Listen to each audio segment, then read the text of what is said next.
Earth Clues Part 9, The Magic Show. This is part of a series of clues that can help you get your head around both the design of the flat Earth system we live in and who has been involved in the deception to hide it from you. This flat Earth perspective initially started out as a problem-solving exercise that was going to be built into Clue 7, otherwise known as the Long Haul. But after some research and a little patience, it has evolved into something that warranted its own section, and is a perfect example of good things come to those who wait. So emails and phone calls have been coming in, almost all of them positive. Several people from around the world commented on the southern plane routes. They said that while 95% of the long routes in that hemisphere were connections, which in itself raises red flags, there were a few pesky non-stops that seemed to contradict the overall logic. The question then posed to me was obviously, are they real flights? Could they be put there to throw the Flat Earth group off? If it was a trick, could I figure out what it was and how it was accomplished? I accepted the challenge and started my impression of Morgan Freeman as he went up against the Four Horsemen magician crew. Now, admittedly, I was skeptical to start, because the flights went against the third rule, that being the flat Earth has no shortcuts. Only a globe has shortcuts. As in magic, I had to assume the rule was not being broken, but only hidden, or having the illusion of being broken. But first, I had to see the trick itself. I had to see the planes in question, and see them make the route. Anyone can list a flight, but does it actually go from point A to point B? With the help of several other people, this was then put to the test. While just about everyone with a cell phone knows about GPS and how it can track things, many people don't know that even though it's a system built by the military, there is a very public aspect to it. So while your phone is tracked at all times, so are other things, most notably all air traffic. Now, if you're military, you could view military planes. If you work at a cargo carrier like UPS or FedEx, you can view transport planes. The general public is mostly limited to commercial air traffic. This can be viewed in several places, and the one I chose was planefinder.net. You can use others like FlightAware, Flight Radar 24, Flight Tracker. It makes no difference because they are all tied into the same exact GPS system. All these sites do basically the same thing. Track every commercial plane in the world from start to end in real time. So I spend day after day looking at the Plane Finder global map, which you see here. At any given time, it's tracking between 3,000 to 7,000 flights that are en route anywhere in the world. You'll notice two different colors for planes, red and yellow. Yellow just means there's a 5-minute delay in processing and only applies to the United States. The point here is, in order to prove out these flights that go against flat Earth theory, I need to watch a few as they cross either the South Pacific or Indian Oceans. The web page updates automatically, but just to be sure, I close and reopen the page every 30 minutes or so and wait for an ocean plane.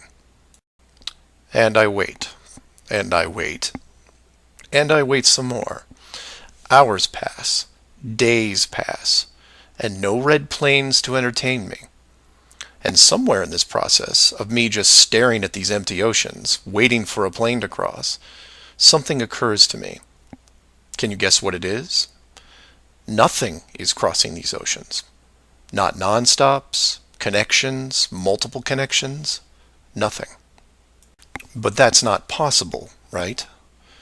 The planes have to reach their destinations.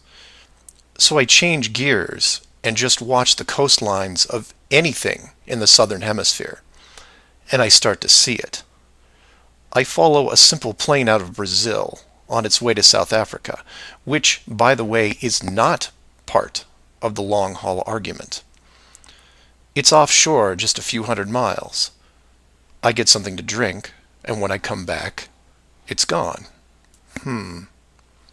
Just a glitch, right?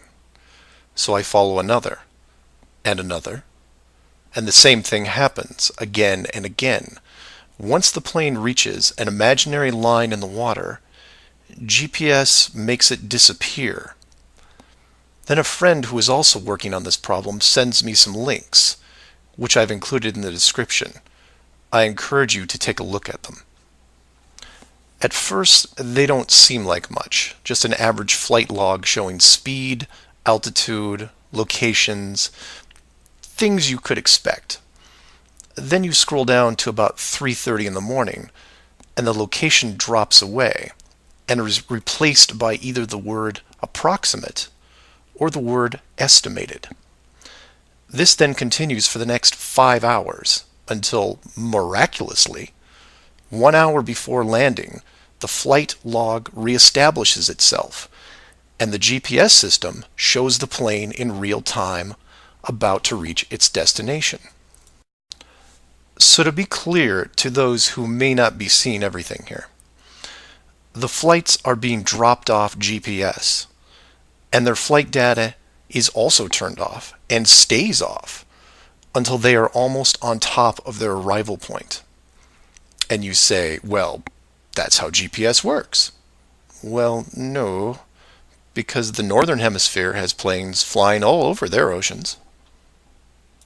And then you say that maybe it's a localized Southern Hemisphere thing.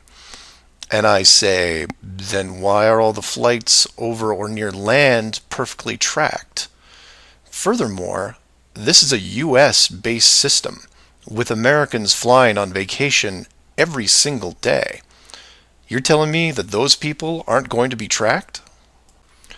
In addition, the Vanishing Plane Act is happening to not only the South Pacific and Indian Oceans, which I would expect, but also the South Atlantic, which isn't part of the flat Earth argument.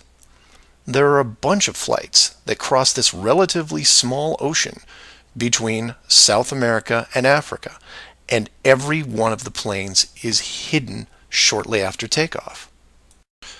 So then you say, what would be the purpose of hiding those shorter routes in the Atlantic?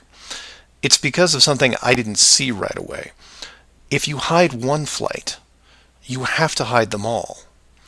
Showing the GPS routes in the Atlantic, but leaving out the Pacific and Indian Oceans would raise different questions. So the logic here, despite being very sneaky, is sound. The third rule is that the flat Earth has no shortcuts. If you look at the azimuthal equidistant map again, and look close, you notice that while the South Pacific, South Atlantic, and Indian Oceans make up the lower sections on a globe, they make up the outer ring on a flat model. In that model, there is no shortcut between Australia and South America. If you are creating flight routes, you have only two choices. You take the long way around, clockwise or counterclockwise, and stay on the ocean. Or you cut across the land in the middle. But if you cut across the land, you have to create connections, because on a globe, it wouldn't make sense to fly over the top of the United States to get to South America. Neither of these choices are ideal. So the authority came up with a compromise. Disable GPS and lose the planes for every ocean flight in the Southern Hemisphere. Then reactivate them once the destination is reached. This is just one of the lengths that they are willing to use to keep you from seeing it. Don't just hide some things, hide everything, so that maybe the topic isn't addressed. And some would come back and say, well, nice going. You just pointed out a flaw in their system, and sooner or later they will fix the gap. Maybe. But not soon, I think. Remember, this is a rule, not a guideline. They can't change the map, so they have to work within its limitations. If they have a better workaround, I can't wait to see it. So do your own research and ask questions. Oh, by the way, welcome to the flat Earth, and enjoy your flight.